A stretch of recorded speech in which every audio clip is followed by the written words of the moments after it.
नमस्कार, I am Shivani Singh. So friends, कैसे हैं आप सभी? मस्त होंगे यहाँ पे। और जैसा आपको पता है कि हम कंटिन्यू प्रिपरेशन कर रहे हैं स्पेशल यूपी ट्रिपल एससी पेट एग्जाम 2026।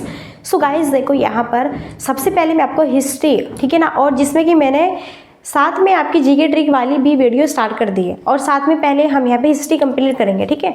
तो हिस्ट्री में आज हमारा चैप्टर है यहाँ पर क्या, आज हम पढ़ने वाले मौर्य वंश। ओके तो देखो, बहुत ही महत्वपूर्ण, बहुत ही ग्रेट, बहुत ही इंपॉर्टेंट, बहुत ही सुपर कह सकते हैं। लड्डू लड्डू लड्डू लड्डू लड्डू, जी हाँ, बहुत सुपर यहाँ पर ये हमारा सेशन है जिसमें कि हम चर्चा करेंगे आज मौर्य वंश के बारे में। बहुत महत्वपूर्ण छोटी छोटी सी चीज़ें यहाँ पे। सबसे पहले मैं बता दूँ, ये जो मैं पढ़ा रही हूँ, अगर आपको बिल्कुल फ्री में इसकी PDF चाहिए तो देखो, ये हमारा व्हाट्सअप नंबर है यहाँ पे 7505890761। ओके, आप इस नंबर पे मैसेज कर सकते हैं, आपको ग्रुप में ऐड कर दिया जाएगा जहाँ पर कि यहाँ पर आपको PDF दी जाती है। सो मैसेज ओनली वही बच्चे करेंगे जिसको PDF चाहिए। फालतू जो मैसेज करने वाले बच्चे होंगे उसको तुरंत ब्लॉक कर दिया जाएगा, ठीक है ना। तो हम पढ़ेंगे मौर्य वंश के बारे में। देखो, मौर्य वंश का जो कार्यकाल रहता है 322 से 185 ईसा पूर्व। बहुत इंपॉर्टेंट है, एग्जाम में सीधा पूछा जाएगा। तो भैया मौर्य वंश, सबसे पहले यही बात आती है, इसके संस्थापक कौन हुए? तो चंद्रगुप्त मौर्य हुए। तो अब देखो, कोई सा भी वंश बनेगा, आपको पता है कि जब कोई सा भी वंश यहाँ पर बनता है आपका हिस्ट्री में, तो वो ऐसे नहीं बनता, वो यहाँ पे पहले किसी ना किसी को हराता है, तब जाके यहाँ पर अपने वंश की स्थापना करता है। इसी तरह चंद्रगुप्त मौर्य ने अंतिम नंद शासक को हराया। किसे? घनानंद को। घनानंद को हरा करके तब इन्होंने मौर्य सत्ता की स्थापना की थी। किसने? चंद्रगुप्त मौर्य ने। देखो, चंद्रगुप्त मौर्य ने किसे हराया? यहाँ पर जो नंद शासक थे घनानंद, इनको हरा दिया और फिर यहाँ पर अपने मौर्य वंश की स्थापना की चंद्रगुप्त मौर्य ने, ठीक है ना। अच्छा, यहाँ पे जो चाणक्य है, चाणक्य जो है यहाँ पर चंद्रगुप्त मौर्य के गुरु है। चाणक्य फिर चंद्रगुप्त मौर्य से बहुत प्रभावित हुए, तो प्रभावित होकर इन्होंने 1000 कपार्सन में खरीदा और इन्हें प्रशिक्षित भी किया। तो यहाँ से क्वेश्चन बनता है कि जो चाणक्य है भैया जी, चाणक्य चंद्रगुप्त मौर्य के गुरु थे, और चाणक्य चंद्रगुप्त मौर्य से बहुत ज़्यादा प्रभावित हुए और इन्होंने चंद्रगुप्त मौर्य को 1000 कपार्सन का मतलब होता है 1000 मुद्रा में, 1000 रुपये में खरीद लिया। और फिर चंद्रगुप्त मौर्य को चाणक्य ने प्रशिक्षित भी किया, शिक्षा भी यहाँ पर दी। इसलिए चंद्रगुप्त मौर्य के गुरु यहाँ पर चाणक्य है, और चाणक्य को कौटिल्य और विष्णुगुप्त के नाम से भी जाना जाता है, ठीक है। तो अब तक मैंने जितने भी पॉइंट्स बताए फटाफट इन्हें ध्यान रखो। मौर्य वंश, ठीक है ना, कब आया यहाँ पर, इसके संस्थापक कौन हुए? मौर्य वंश ने किसको हराकर मौर्य वंश की यहाँ पे स्थापना की? मौर्य वंश को किसने खरीदा, कितने कपार्सन में खरीदा, ठीक है ना। मौर्य वंश के गुरु यहाँ पर कौन हुए? चाणक्य को, और किस नाम से जाना जाता है, ये सारी चीजें मैंने यहाँ पर आपको बता दी है। क्लियर? अभी हम बात करेंगे चाणक्य की बहुत ही फेमस एक पुस्तक है। क्या? चाणक्य की बहुत ही फेमस एक पुस्तक है, जिसका नाम क्या है? अर्थशास्त्र, जिसे हम इकोनॉमिक्स भी कहते हैं। देखो, अर्थशास्त्र इकोनॉमिक्स वो एक जो आपका सब्जेक्ट है वो अलग है। यहाँ पे जो चाणक्य की ये प्रसिद्ध पुस्तक है अर्थशास्त्र, इसमें इन्होंने, ठीक है ना, इन्होंने इसमें बात की है राजनीति, प्रशासन, अर्थव्यवस्था, कूटनीति और शासन व्यवस्था से ये संबंधित विशेष में मिलते हैं, ठीक है ना। ध्यान रखना, तो ध्यान रखना, यहाँ से क्वेश्चन बनता है कि जो अर्थशास्त्र पुस्तक है किसने लिखी? चाणक्य ने। उसमें राजनीति से संबंधित चीजें मिलती है। अब फिर सप्तांग सिद्धांत, देखो कौटिल्य के अर्थशास्त्र में राज्य के 7 अंगों का सिद्धांत। देखो, जो कौटिल्य ने अपनी पुस्तक लिखी हुई है यहाँ पे अर्थशास्त्र, तो कौटिल्य ने अर्थशास्त्र की पुस्तक में सप्तांग सिद्धांत दिए। ये जो है राज्य के 7 अंगों का इसमें सिद्धांत मिलता है, जिसे स्वामी, अमात्य, जनपद, दुर्ग, कोश और दंड और बल। दंड और बल एक ही है, और यहाँ पे मित्र, ठीक है ना, इनका क्या मिलता है? यहाँ पर उल्लेख मिलता है। फिर बात करेंगे मौर्य साम्राज्य के 4 प्रमुख प्रांतीय केंद्र थे। देखो, जो मौर्य साम्राज्य है, मौर्य साम्राज्य के क्या थे भैया? 4 प्रमुख प्रांतीय केंद्र थे। कौन कौन से? मौर्य साम्राज्य के 4 प्रमुख प्रांतीय केंद्र कौन कौन से थे? तोसाली, तक्षशिला, उज्जयिनी, स्वर्णगिरी। तोसाली कलिंग क्षेत्र में था, तक्षशिला उत्तर पश्चिम क्षेत्र में था, उज्जयगिरी पश्चिम क्षेत्र में था, स्वर्णगिरी दक्षिण क्षेत्र में था। तो क्वेश्चन यहाँ से बन सकता है मौर्य साम्राज्य के 4 प्रमुख प्रांतीय केंद्र। क्वेश्चन बनेगा मौर्य साम्राज्य का जो तोसाली यहाँ पर, ठीक है ना, है तोसाली जो प्रांतीय केंद्र है किस क्षेत्र में? कलिंग क्षेत्र में। ठीक है ना। फलाना जो इनका यहाँ पर भैया आपका केंद्र है किस क्षेत्र में है, सुवर्णगिरी किस क्षेत्र में, दक्षिणी क्षेत्र में। इस तरह क्वेश्चन बनेगा, क्योंकि आपको पता है आज के टाइम में क्वेश्चंस आपके घुमा फिरा के बहुत पूछे जाने लगे, इसलिए आपको कंटेंट भी घुमा फिरा के ही पढ़ना होगा, ठीक है। सो गाइस अब बात करेंगे चंद्रगुप्त मौर्य। अब बात करेंगे चंद्रगुप्त मौर्य। देखो 322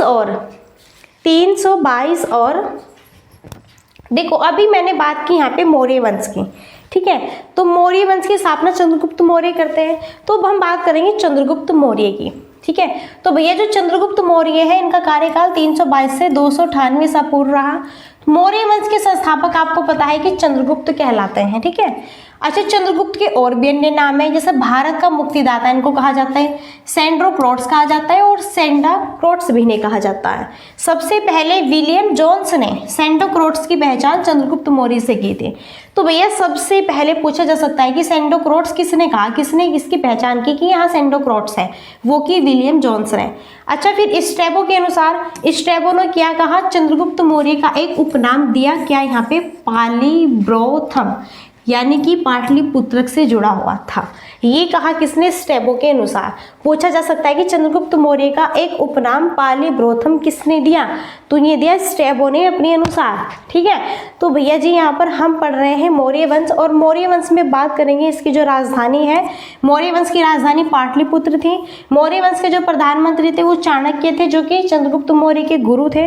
फिर 305 ईसा पूर्व में यूनान के शासक सेल्यूकस निकेटर आते हैं, इनको पराजित किया। इस युद्ध में पराजित होने के बाद सेल्यूकस ने अपनी बेटी हेलेना की शादी चंद्रगुप्त से कर दी और काबुल, कंधार और मकराना, हेरा दहेज में दे दिए। भैया बात करें, देखो चंद्रगुप्त मौर्य और यहाँ पे सेल्यूकस निकेटर के बीच लड़ाई होती है, युद्ध होता है, जिसमें चंद्रगुप्त मौर्य जीत जाते हैं और सेल्यूकस जो निकेटर है वो हार जाते हैं। अब जब वो हार गए, उनकी पुत्री होती है हेलेना, वो उससे संबंध बनाना चाहते हैं, किससे, चंद्रगुप्त मौर्य से, सेल्यूकस निकेटर। तो उसने अपनी बेटी का विवाह उससे कर दिया, लेकिन साथ ही साथ में चंद्रगुप्त मौर्य के जो यहाँ पे गुरु है, कौन, चाणक्य, उन्होंने इसे ये बात समझाई कि तुम हेलेना से शादी तो कर लो, लेकिन जो आपकी संतान होगी, हेलेना का जो पुत्र होगा, आप उसे गद्दी पर नहीं बिठाएंगे, ठीक है। चलिए, और भैया 4 चीजें कौन कौन सी, काबुल, कंधार, मकरान, हेरा, क्वेश्चन यहाँ पे बनता है।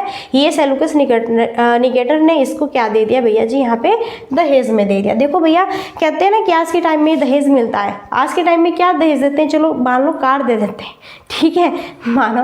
पहले के टाइम में देखो भैया दहेज क्या क्या चीज़ है, बिल्कुल पूरा काबुल, पूरा राज्य ही सौंप देते थे भाई। चंद्रगुप्त मौर्य के दरबार में सेल्यूकस का राजदूत मेगिस्तीनीज आया था, जिसमें भारत में रहकर इंडिका नामक पुस्तक लिखी।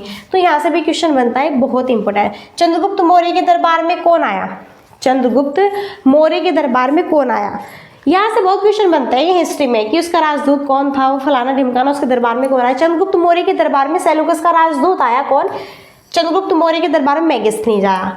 मेगिस्तीनीज ने इंडिका नामक पुस्तक, यहाँ से बहुत क्वेश्चन बनते हैं कि इंडिका नामक पुस्तक किसने लिखी, ये लिखी किसने भैया जी, यहाँ पर मेगिस्तीनीज ने। मेगिस्तीनीज के अनुसार चंद्रगुप्त के रक्षक शाही जुलूसों के दौरान सोने में चांदी से सजाए गए हाथियों की सवारी भी करते थे। किसके, मेगिस्तीनीज के अनुसार कहा गया है। मेगिस्तीनीज ने अपने कथनों में कहा है कि चंद्रगुप्त के जो रक्षक शाही जुलूसों के दौरान सोने चांदी से सजाए गए हाथियों की सवारी करते थे।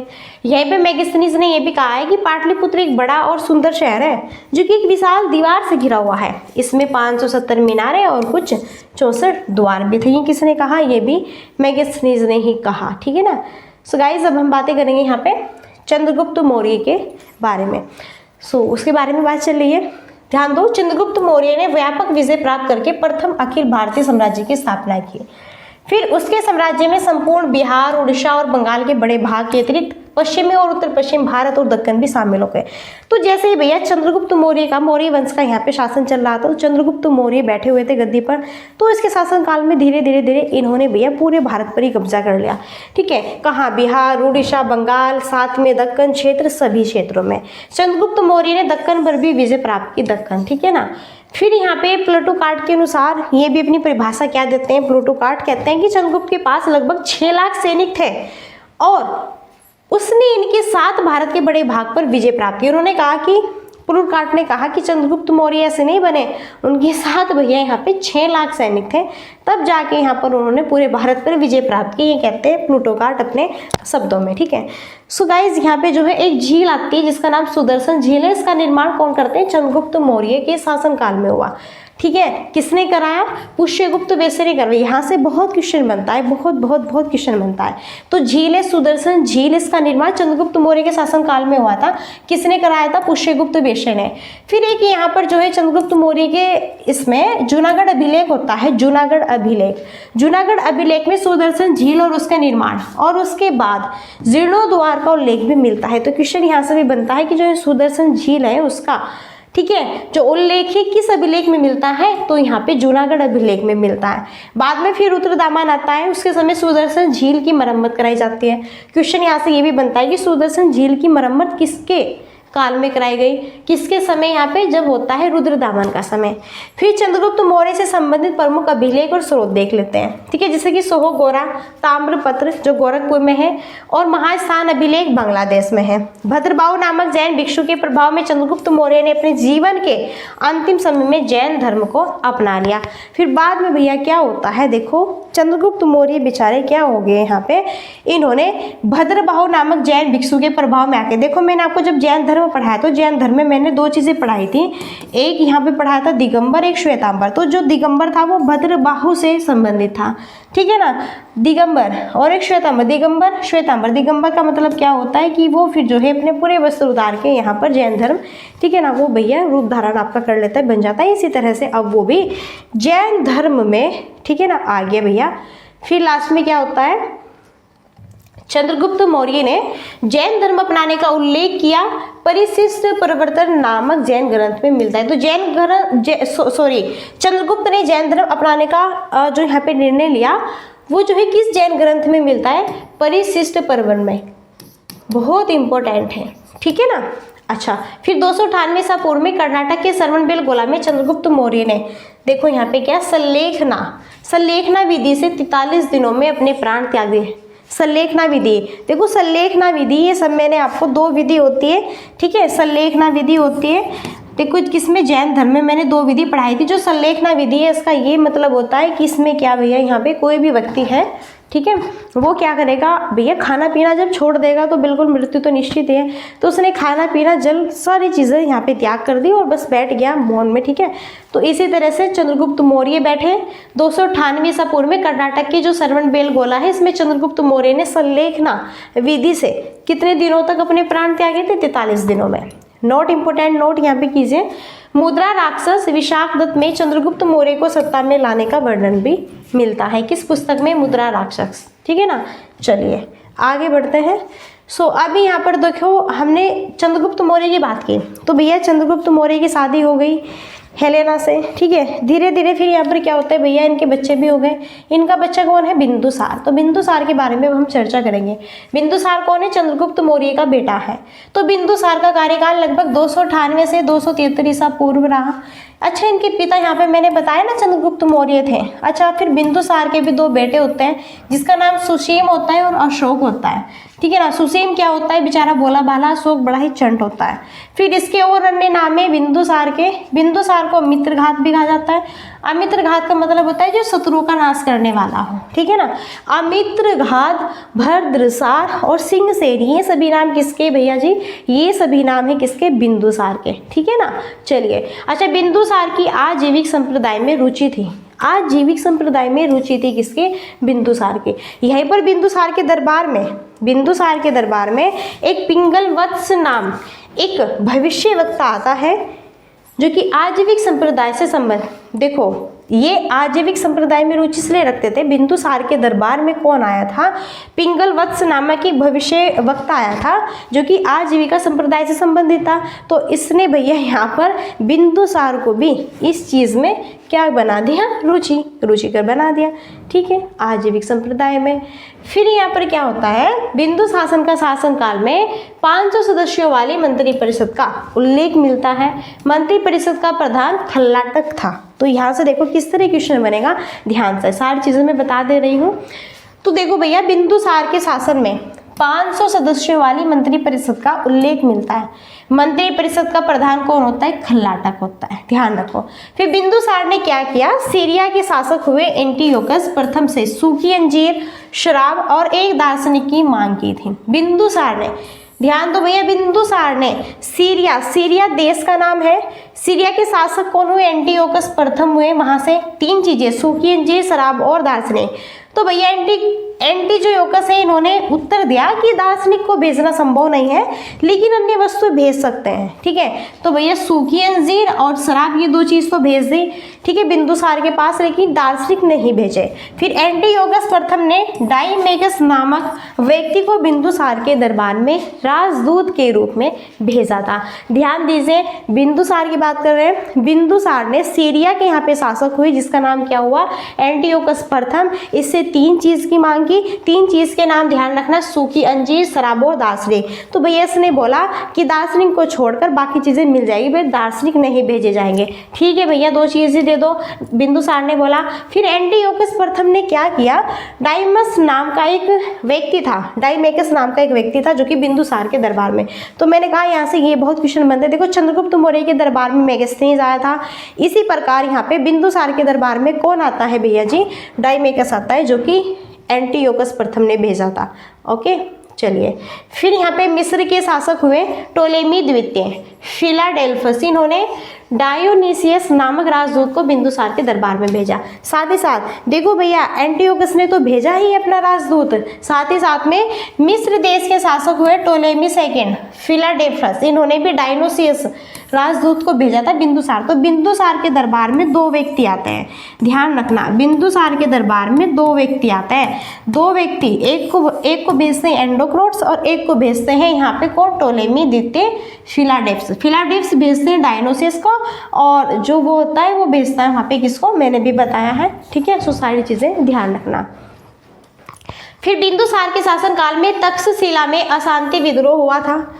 इसे दबाने के लिए राजकुमार सुसीम को भेजा गया था। सॉरी फ्रेंड्स, आज वैसे तबीयत मेरी बहुत डाउन है, अंदर ही अंदर ऐसा फील हो रहा है जैसे फीवर होने वाला है। जी हाँ, ऐसा फील हो रहा है जैसे फीवर होने वाला है।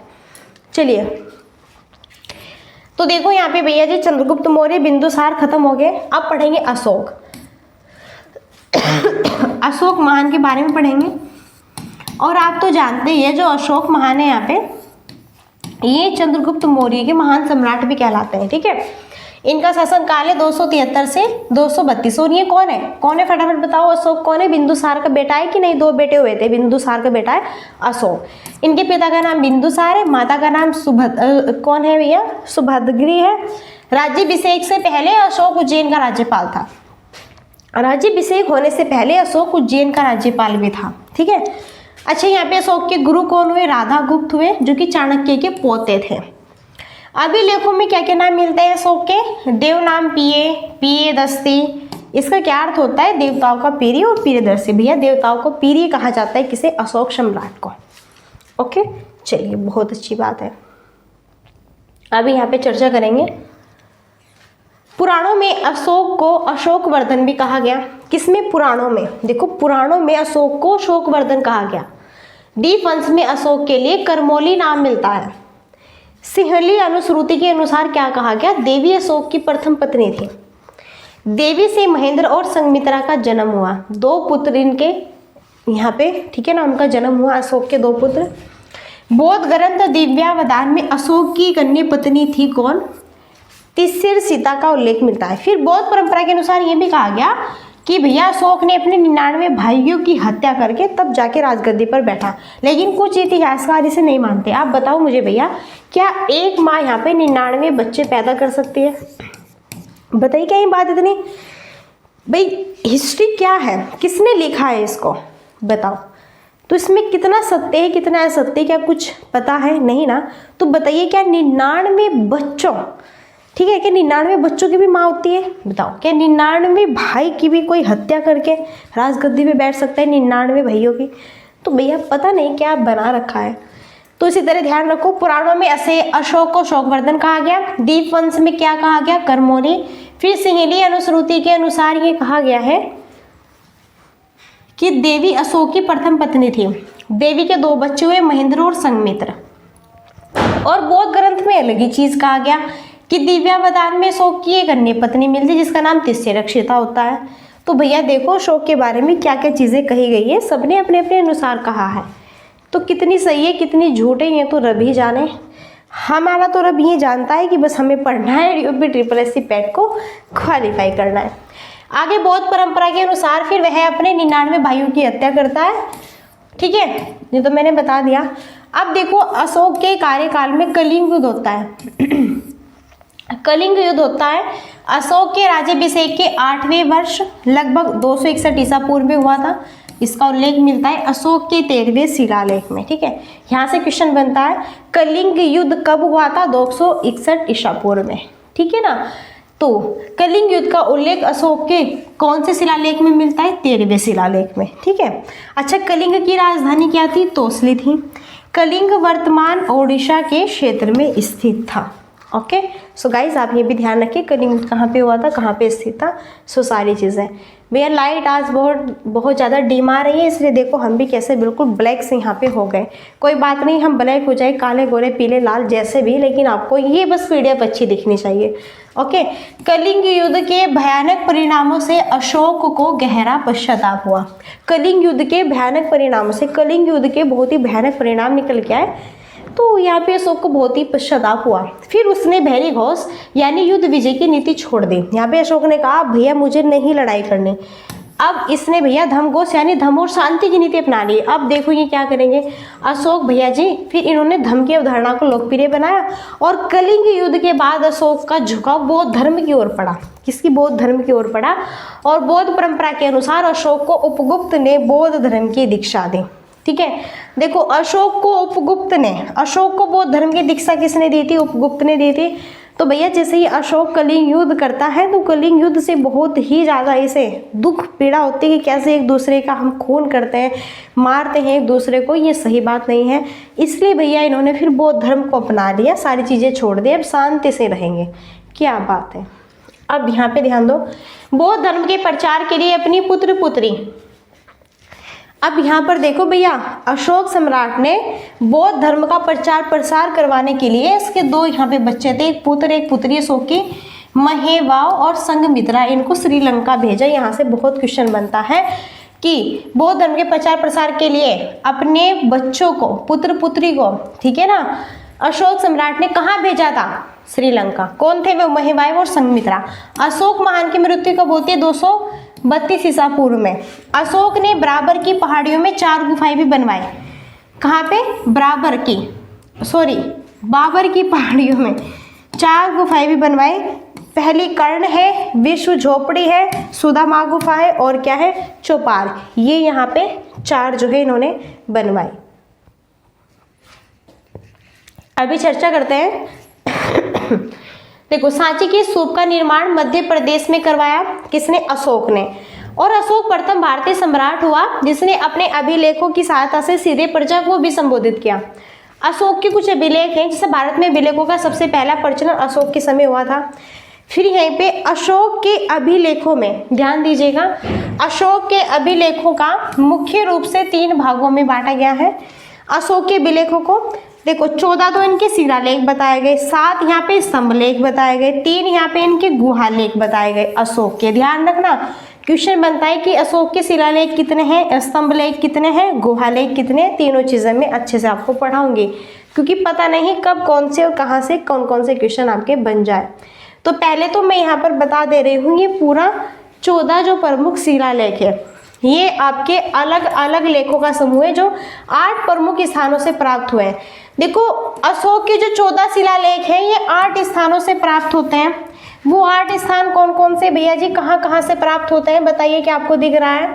क्या आपको दिख रहा है? बिल्कुल। पहला स्थान है शाहबाजगढ़ी, पहला यहाँ पर है इनका अभिलेख शाहबाजगढ़ी, पेशावर क्षेत्र से मिलता है। मानसेहरा हजारा क्षेत्र से मिलता है। कालसी देहरादून उत्तराखंड से मिलता है। गिरनार जूनागढ़ गुजरात में है। धौली उड़ीसा में है। जोगढ़ गंजाम उड़ीसा में है। एर्रागुड़ी आंध्र प्रदेश में है। सोपारा महाराष्ट्र में है। ये यहाँ पर जो है मिलते हैं। ओके, अभी यहाँ पर हम चर्चा करेंगे, ध्यान दीजिए। सो गाइज, सेट हो गया ना, हो गया। अभी चर्चा करेंगे लघु शिलालेख 14 प्रमुख शिलालेखों के मुख्य वर्ग में शामिल नहीं है, इसलिए इन्हें लघु शिलालेख भी कहा जाता है। देखो जो 14 प्रमुख शिलालेख है उसमें कुछ वर्ग नहीं मिलते हैं, ठीक है, जिसमें कि यहाँ पे बताया रूपनाथ, गुजरा, साराराम, भ्राभु बेराट, मास्की, ब्रह्मगिरी, सिद्धपुर, जंटी रामेश्वर, एरागुड़ी। आपको इसकी पीडीएफ मिल जाएगी, तो वहां से आप इसे बहुत अच्छे से याद कर सकते हैं। फिर 10वां है गोवी मठ, कर्नाटक के कोप्पल क्षेत्र में, पालकी गुंडू गोवी मठ के निकट कर्नाटक क्षेत्र में, राजुल मंडगिरी आंध्र प्रदेश के कुंडूर क्षेत्र में, अहोरा उत्तर प्रदेश के मिर्जापुर क्षेत्र में, शहडोल मध्य प्रदेश में, नेडूर मैसूर क्षेत्र में, ठीक है ना। इस तरह भी यहाँ पे देखो अशोक के लघु स्तंभलेख, अशोक की राज के घोषणाएं जिन स्तंभों पर उत्कीर्ण है उन्हें लघु स्तंभलेख भी कहा गया है। ओके, फिर यहाँ पे देखो कुछ प्रमुख स्थान है, प्रमुख स्थानों की हम चर्चा करेंगे भैया जी। किसकी? प्रमुख स्थानों की। देखो प्रमुख स्थान इनके, सांची में, रायसेन ये मध्य प्रदेश में है, सारनाथ कहाँ पे? वाराणसी उत्तर प्रदेश में है, कौशाम्बी कहाँ पे? उत्तर प्रदेश में, रुमिनदेई लुम्बिनी में, नेपाल के तराई क्षेत्र, इसमें अशोक के लुम्बिनी की धम्म यात्रा पर जाने का उल्लेख मिलता है, और निगलीवा ये नेपाल में है, इसमें कनक मुनि बुद्ध के स्तूप के संवर्धन विस्तार का उल्लेख जो है यहाँ पे मिलता है। मैंने कहा कंटेंट आपको बेस्ट मिलेगा, टॉप मिलेगा, लेकिन इसमें सारी चीज़ें मिलेंगी, ठीक है। सो मैंने चर्चा की है यहाँ पे। अभी मैं बताऊंगी यहाँ पे अशोक के 7 स्तंभलेख कौन कौन से हैं। अशोक के अभी मैंने 14 अभिलेखों की चर्चा कर ली, अब 7 स्तंभलेख की चर्चा कर रही हूँ। जो पहला दिल्ली टोपरा, इसे उत्तर प्रदेश के सहारनपुर से फिरोज शाह तुगलक द्वारा दिल्ली लाया गया। फिर दूसरा दिल्ली मेरठ, इसे मेरठ से फिरोज शाह तुगलक द्वारा दिल्ली लाया गया। तीसरा लोरिया अरराज, इसे बिहार के चंपारण में है। फिर लोरिया नंदनगढ़ है, ये बिहार के चंपारण में है, मोर का चित्र भी अंकित यहाँ से हुआ है, ठीक है। फिर मैं यहाँ पे चर्चा करूँगी, देखो 5वां, 6वां, 7वां ये स्तंभलेख है। फिर रामपुरवा स्तंभलेख है अशोक का, बिहार के चंपारण में। प्रयाग स्तंभलेख है अशोक का, पहले कौशाम्बी में, फिर अकबर द्वारा प्रयागराज के किले में लाया गया इसको। फिर अशोक स्तंभलेख है 7वां, ये सारनाथ में मिलता है, ठीक है। अब हम पढ़ेंगे अशोक के अभिलेखों की खोज। अशोक के जो अभिलेख है भैया, इनकी खोज कैसे कैसे, किसने कहाँ से की? तो अशोक के अभिलेखों की खोज टी कैथेलर करते हैं 1750 में। फिर अशोक के अभिलेखों किसने पढ़ा? जेम्स प्रिंसेस ने पढ़ा 1837 में। यहाँ से बहुत क्वेश्चन बनते हैं, ध्यान दीजिए, बहुत क्वेश्चन बनते हैं। क्वेश्चन बनेगा अशोक के अभिलेखों की खोज किसने की? टी कैथेलर ने। कब? अशोक के अभिलेख कितने हैं, कौन कौन से, कहाँ पे हैं, ये किसने पढ़ा? जेम्स प्रिंसेस ने। कब?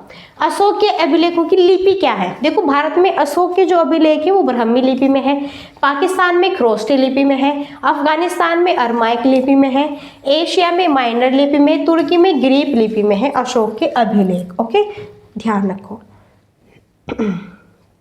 सो गाइस, अभी हम चर्चा करेंगे यहाँ पे, बहुत महत्वपूर्ण चैप्टर है मौर्य वंश, बहुत ही ग्रेट। फिर यहाँ पे अधिकतर अभिलेख इसके प्राकृत भाषा और ब्राह्मी लिपि में मिलता है। देखो अशोक के जो सारे ज्यादातर माने जाते हैं, जो अधिकतर लेख है वो प्राकृतिक भाषा से सब समझ सके और ब्राह्मी लिपि में। केवल 2 अभिलेख है इनके, शाहबाजगढ़ी और मानसेहरा, इसकी लिपि खरोष्टी है, ध्यान रखना। सॉरी फ्रेंड्स, और यही से क्वेश्चन बनेंगे कि अशोक सम्राट के वो 2 अभिलेख कौन से हैं जिसकी लिपि खरोष्टी में है? वो शाहबाजगढ़ी और मानसेहरा है। फिर एक भग्न अभिलेख है कंधार के पास में शेरपुरा नामक स्थान से, यूनानी तथा अरमाइक लिपियों में लिखा गया, द्विभाषिक अभिलेख प्राप्त हुआ इसको। फिर गुजरा, मास्की, नेटूर, उदलोकम ये अभिलेख हैं अशोक के, ये वास्तविक नाम मिलते हैं तथा अन्य सभी अभिलेखों में केवल देवनाम पीरिय नाम के ही रूप में ये मिलते हैं। देखो अशोक का जो अशोक सम्राट का असली नाम है अशोक, वो अशोक के गुजरा, मास्की, नेटूर और उदगोलम, इन 4 अभिलेखों में अशोक का अशोक नाम ही मिलता है। बाकी के इनके अभिलेखों में इसके देवनाम पीरिय नाम मिलते हैं, अलग अलग नाम, ठीक है ना। चलिए ध्यान दीजिए, मौर्य साम्राज्य के 5 प्रमुख राजनीतिक केंद्र। अशोक के समय मौर्य साम्राज्य में पाटलिपुत्र सहित 5 प्रमुख राजनीतिक केंद्र भी माने गए। 5 प्रमुख राजनीतिक केंद्र कौन कौन से माने गए? ध्यान दीजिए, इधर क्षेत्रीय, इधर प्रमुख केंद्र है। 5 पूछा है ना। देखो उत्तरापद तक्षशिला में है, दक्षिणापद स्वर्णगिरी में है, अवंती उज्जैनी में है, प्राची पाटलिपुत्र में है, कलिंग क्षेत्र जिसका प्रमुख जो केंद्र है वो कहाँ पर है, तोसले में है। ठीक है, ध्यान रखना। ये बचा हुआ है, बताइए। चलो पढ़ लेते हैं बस सारा, फिर और क्या 2-2 सेशन में लाएंगे इसको, है ना। चलो अब यहाँ पे पढ़ेंगे, बस इतना होगा कि 30 मिनट से ज़्यादा की वीडियो हो जाएगी, है ना। तो बस आप इसे याद कर लेना अपने हिसाब से। अब देखो इम्पोर्टेंट नोट है, मौर्य वंश का अंतिम शासक हुआ बृहद्रथ। बृहद्रथ की हत्या पुष्यमित्र शुंग द्वारा करके सुगवंश की स्थापना की गई। ठीक है भैया, ध्यान से। फिर भैया मौर्य वंश का अंतिम शासक कौन होता है, बृहद्रथ होता है। फिर इनके बीच में युद्ध होता है, फिर इसकी हत्या कर देता है ब्रह्मपुत्र की पुष्यमित्र, फिर ये सुगवंश की स्थापना करता है। कौटिल्य ने मौर्य प्रशासन में अधीक्षकों को विभिन्न विभागों के अधीक्षकों के रूप में उल्लेखित किया। मौर्य वंश में ग्रांड ट्रंक रोड को उत्तरापद कहा गया। यहाँ से क्वेश्चन बन सकता है। मौर्य साम्राज्य में कंटक शोधन नामक एक प्रकार का दरबार, ठीक है ना, प्रचलित था। यहाँ से भी क्वेश्चन बन सकता है। अब यहाँ पर देखिए, मौर्यों की राजधानी, भाई मैंने बताया था पाटलिपुत्र थी। मौर्यों की राजधानी पाटलिपुत्र का प्रशासन 6 समितियां करती थी। प्रत्येक समिति में 5-5 सदस्य होते थे। तो मौर्यों की जो राजधानी थी पाटलिपुत्र, उसका प्रशासन 6 समितियां करते थे। 6 समितियां कौन कौन सी है वो भी देख लो, और इन 6 समितियों के 5-5 सदस्य कौन थे वो भी, सारी चीजें यहाँ पर 5-5 सदस्य होते थे। प्रथम समिति थी जो वो उद्योगों और शिल्पों का निरीक्षण करती थी। दूसरी समिति होती थी विदेशियों की आवाजाही पर निगरानी रखती थी। थर्ड जो समिति होती थी जन्म मरण का ब्यौरा देती थी। चौथी जो समिति होती थी व्यापार और वाणिज्य की देखभाल करती थी। 5वीं जो समिति होती थी वस्तुओं के बिक्री का निरीक्षण करती थी। 6ठी जो समिति होती थी बिक्री कर वसूल करती थी। ये यहाँ पर जो है 6 क्या है समितियाँ हैं, सो आप इन्हें ध्यान रखो। ये 6 समिति यहाँ से क्वेश्चन बनता है कि जो मौर्य वंश की, ठीक है ना, जो यहाँ पे 6 समिति थी। ओके, प्रथम समिति उद्योगों एवं शिल्पों का निरीक्षण किस समिति में हुआ, ठीक है। जन्म मरण का ब्यौरा किस समिति में मिलता है, तीसरी समिति में। इस तरह से क्वेश्चन यहाँ पे बनेगा। इसके आगे जो मैंने लिखा हुआ है इसे रट लेना ओनली, ठीक है। आगे फिर कौटिल्य अपने अनुसार क्या कहते हैं कि सेना यहाँ पे चतुरंगिणी, पैदल, हाथी, घोड़े और रथ, ये 4 सीमाओं की रक्षा के लिए मजबूत दुर्ग बनाए गए, जिसकी सुरक्षा दुर्गपाल और अंतपाल ये दोनों, ये कौटिल्य के अनुसार कहा गया। ठीक है, चलिए फिर प्लिनी नामक यूनानी लेखक ने क्या कहा, चंद्रगुप्त की सेना में 6 लाख पैदल सिपाही थे, 30,000 घुड़सवार थे और 9,000 हाथी थे। किसने कहा, प्लिनी नामक व्यक्ति ने। फिर यहाँ पे मेगास्थनीज के अनुसार क्या कहा गया, मेगास्थनीज ने क्या कहा, सैनिक प्रशासन के लिए 3 अधिकारियों की एक क्या थी, परिषद थी, जो 5-5 सदस्यों की 6 समिति, इसमें पैदल, घुड़सवार, हाथी, रथ, नाव तथा सवारी में क्या थे, ये विभक्त थे। ठीक है ना, इस प्रकार ये छोटी छोटी चीजें कही गई। फिर मौर्य साम्राज्य अनेक प्रांतों में विभक्त था, तो प्रांत छोटी छोटी इकाइयों में बटा हुआ था। प्रांतों को जिला या निकायों में विभक्त किया गया था। जिला प्रशासन का प्रधान स्थानिक होता था, जो समाहर्ता और नियंत्रण में कार्य करता था। ठीक है, ये मौर्य साम्राज्य के बारे में ये मेगास्थनीज ने अपने अनुसार, प्लिनी ने अपने अनुसार, औरों ने अपने अनुसार, सभी ने अपने अपने अनुसार कुछ कुछ चीज़ें यहाँ पे कही। ठीक है, चलिए फिर यहाँ पे देखो, एक स्थानीय में 800 ग्राम होते थे। एक स्थानीय में कितने ग्राम होते थे, 800 ग्राम। स्थानीय से छोटी प्रशासनिक जो इकाई होगी द्रोणमुख थी, जिसमें 400 गांव को सम्मिलित किया गया था। ध्यान रखो, 200 गांव के समूह को क्या कहा जाता था, पहले खरवाटी कहते थे। 100 गांव को मिलाकर संग्रहण बनता था। शासन की सबसे छोटी इकाई गांव थी, जिसका प्रशासन कौन, ग्रामीण के द्वारा होता था। पाटलिपुत्र, कौशाम्बी, उज्जैनी और तक्षशिला क्या है, इसके प्रमुख नगर है। यहाँ से क्वेश्चन बनेगा कि एक स्थानीय में कितने गांव होते हैं, 800। स्थानीय से छोटी प्रशासन इकाई क्या कहलाते, द्रोणमुख कहलाते थे। इसमें 400 गांव होते थे। 200 गांव को खवाटी कहते थे। 100 गांव जिसमें होते थे उसे मिलकर संग्रहण कहते थे। ठीक है, ये सारी चीजें हैं, छोटी छोटी पॉइंट्स हैं, सो प्लीज आप इसे ध्यान रखना। ओके, चलिए बस अब फिनिश होने वाला है भैया। अब आगे है, मौर्य साम्राज्य के अंतर्गत गुप्तचर विभाग सुसंगठित था। इस विभाग में कई गुप्तचर होते थे, जो महामात्यपर्ष के अधीन भी काम करते थे। फिर किसानों से वसूले गए उनकी उपज के चौथे हिस्से से 6ठे हिस्से तक होते थे। जिन किसानों को सिंचाई सुविधा दी गई थी, उनसे सिंचाई कर भी वसूला जाता था। ओके, इस तरह से हमारा पूरा मौर्य वंश यहाँ पे फिनिश होता है। जितनी चीज़ें, जितनी बातें मैंने पढ़ाई मैं PDF दे दूंगी, बार बार उसे रिपीट करना, क्योंकि देखो बार बार तो आप भी यहाँ पे क्लासेस नहीं वॉच कर सकते, तो बार बार रिपीट करेंगे, सारी चीज़ समझ आ जाएगी। जो भी पढ़ाई बहुत महत्वपूर्ण है, एक भी मौर्य वंश से एक भी क्वेश्चन नहीं छूटेगा, दावा कर लीजिए, ठीक है। सो गाइज अब चलिए फिर यहीं पर हम मिलते हैं नेक्स्ट सेशन में, और तब तक के लिए so thanks for watching, keep study and bye bye, take care, जय हिंद जय भारत, नमस्कार।